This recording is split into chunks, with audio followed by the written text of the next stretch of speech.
prática, porque assim, eu uso o Kindle. Perfeito. E você é uma boa pessoa, limpinho e honesto. Não, esse não é um problema. Não que eu leia muito, gostaria de ler muito mais, Então, mas...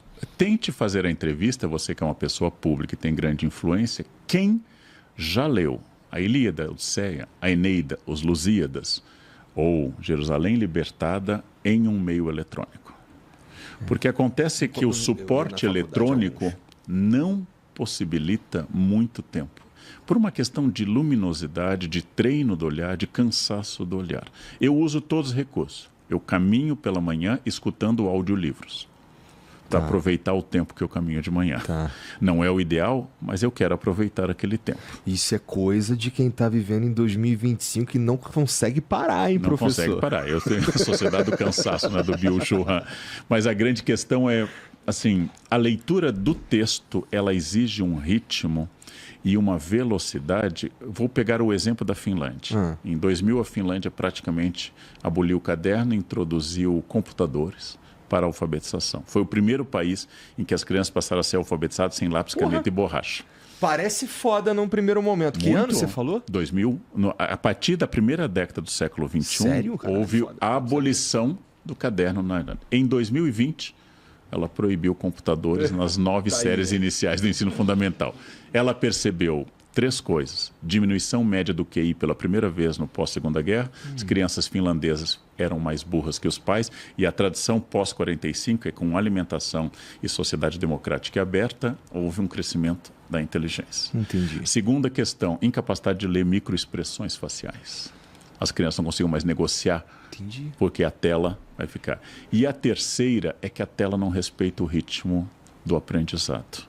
Você aperta e aparece um texto. Se você tiver que copiá-lo à mão, a sua mão vai desenvolver a motricidade fina, que hoje está em declínio, inclusive entre os nossos filhos, netos e alunos. A capacidade de desenhar a letra faz com que seu cérebro acompanhe em um ritmo mais biológico e humano. A experiência da Finlândia, que é um dos melhores ensinos do mundo, demonstrou que é melhor alfabetizar com lápis, régua, borracha. E assim por diante. Não devemos ser avessos à tecnologia, mas essa tecnologia tem que estar a serviço dessa capacidade que nós temos, por exemplo, de acompanhar o ritmo do cérebro. Dá um outro exemplo. O teclado QWERTY da máquina de escrever foi desenvolvido no século XIX e a máquina de escrever, ela coloca em dedos fracos vogais muito usadas como A, S, D, F, G, que até hoje está no nosso computador. Por quê? Porque se estivesse no dedo indicador, que é mais forte, haveria uma velocidade da mão humana que excederia da máquina de escrever. Para os jovens que nos acompanham, máquina de escrever é uma impressora wireless muito antiga que a gente usava. Então, mas não imprimia a figura. Né, e já vinha com o toner. E aí a pessoa tinha que diminuir a força dos dedos porque a capacidade humana era superior à da máquina. Não importa a sua velocidade, sua capacidade hoje é inferior à do computador. Então, o que acontece? A máquina excedeu a capacidade humana. E ao exceder a capacidade humana, ela nos faz estar em um ritmo de aprendizado e de velocidade que não é o do cérebro. Resultado, a leitura ficou superficial, a leitura ficou passageira, as pessoas pulam capítulos e, não conhecendo uma palavra, não param para procurar no dicionário. E graças a isto, há muita leitura em suporte. Essa é uma opinião minha e de algumas pessoas, mas não é um dogma. É claro que a gente pode ser inteligente alfabetizando em computadores, mas tem que ter muito cuidado. Tem que ter muito cuidado. Nós aprendemos que slow food é melhor que fast food. E nós aprendemos que a leitura em papel, lenta, sistemática, anotando ou numa ficha como eu, ou riscando o livro como minha amiga Gabriela faz, as duas escolas, a correta que é a minha e a Bárbara que risca livro. Destrói o livro. Destrói o livro. Ela acabou de me emprestar um livro e eu tive que passar por cima disso. Né? Então, tem dignidade de comprar um novo pro professor. Não, me emprestou, foi super gentil. Foi Nação Dopamina, que é um livro ótimo. Né? Essa capacidade de ler lentamente é a capacidade do cérebro humano. Então, hoje, eu dizia, há 10 anos eu dizia outra coisa. Inclusive pensando na experiência finlandesa. E você está falando de vamos lá, pessoas que leem pouco, porque você acabou de dizer que faz uso de todos os recursos. Você ouve e tudo mais, mas você está acostumado, já fez isso um monte de vezes. Mas é que assim, eu frequento este bordel desde a fundação, desde que a dona do bordel era virgem. Então, eu sou uma pessoa já alfabetizada e já adestrada na leitura. Eu estou falando de pessoas que estão desenvolvendo este hábito. A capacidade, vou lhe dar um exemplo. Se eu chego à sala e publico num PowerPoint, eu ilumino a sala com um enorme texto ou uma enorme fórmula matemática, eu apresento tudo. Se eu estou no quadro desenhando a fórmula, velocidade igual um risco, distância sobre tempo, a pessoa vai acompanhar o raciocínio com o desenho do giz. E o cérebro dela será respeitado.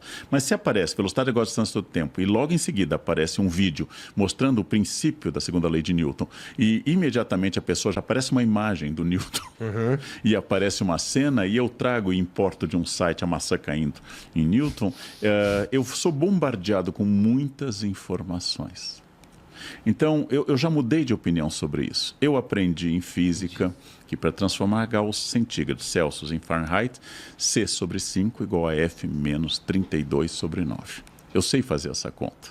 Mas o celular tem já a tabelinha. O problema é que não fazendo essa conta, meu cérebro fica viciado na resposta pronta.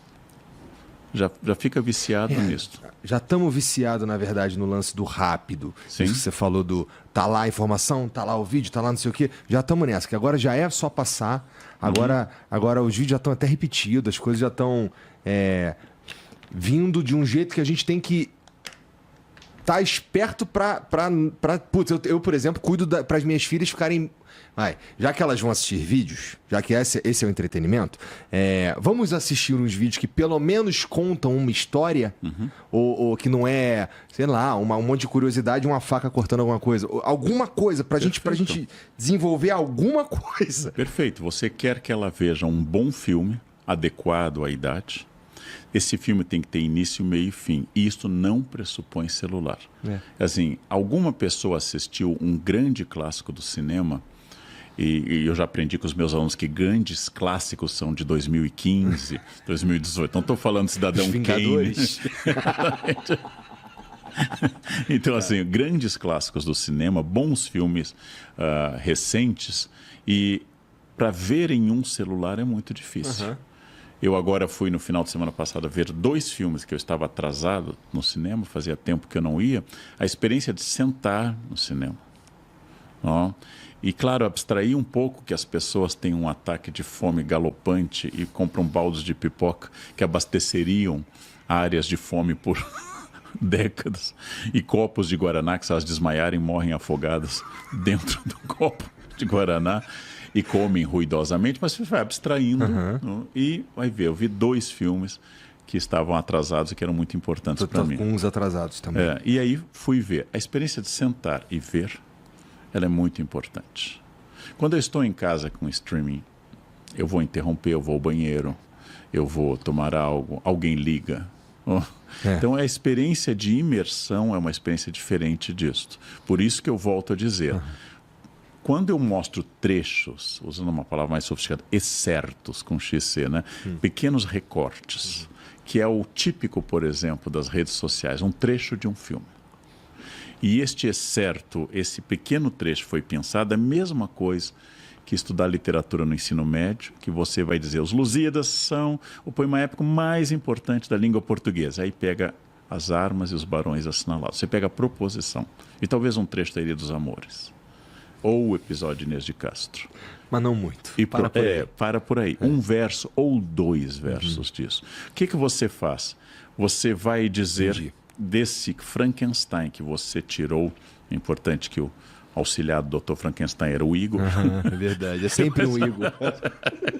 Você retirou um trecho, um pedaço, juntou, como na obra da Mary Shelley, você juntou. Não é possível gostar da Eneida, sempre, mesmo na faculdade, sempre pegando o canto quarto.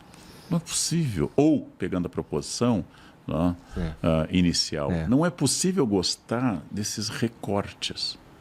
Não é possível dizer, esta é uma mulher bonita, vejam este fio de cabelo e olhem que dedão maravilhoso. E agora imaginem o resto. Pois é. Não é possível fazer isso. Então, nós precisamos restaurar dentro da realidade. Eu não tenho tempo para ler todos os clássicos com os alunos. Então eu vou ler um. Do início ao fim.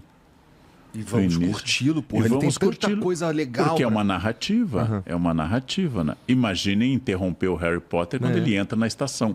Quando ele vai para a estação, interrompe ali. Este é para dar uma ideia do Harry Potter.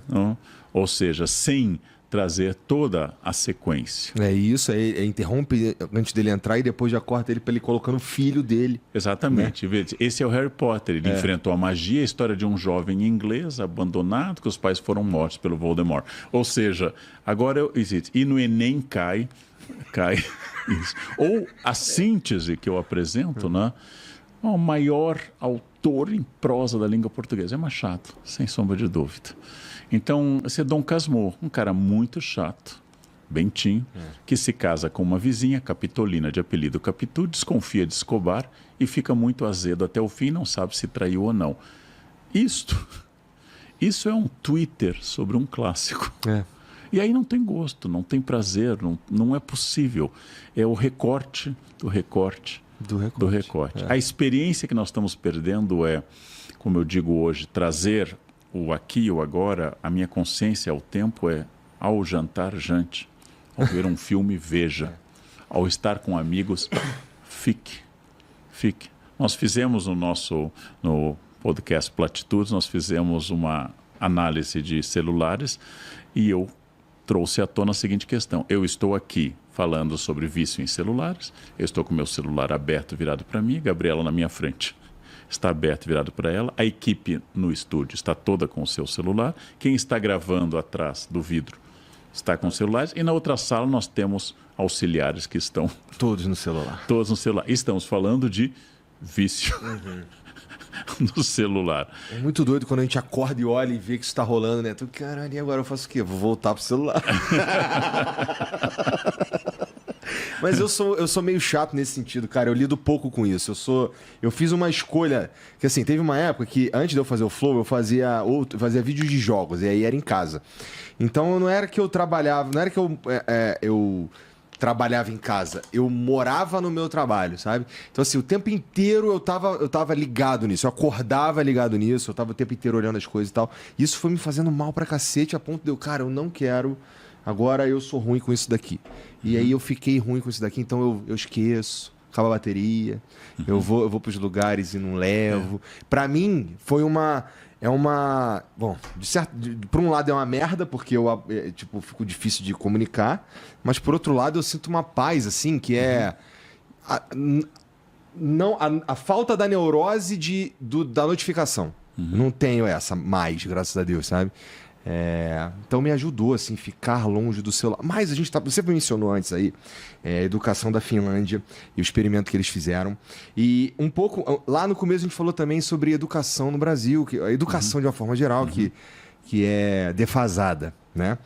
É interessante esse experimento da Finlândia ter tentado ir por um lado assim tão tecnológico, levar uma tentativa bem... Que eu disse que, porra, na primeira vista parece foda isso daí. E o resultado é um pouco, para mim, entristecedor, né? Cara, como é que a gente faz? Deve ter uma galera pensando em como fazer esse balanço da forma adequada para a gente evoluir a forma como a educação é feita. Não sei se no Brasil existe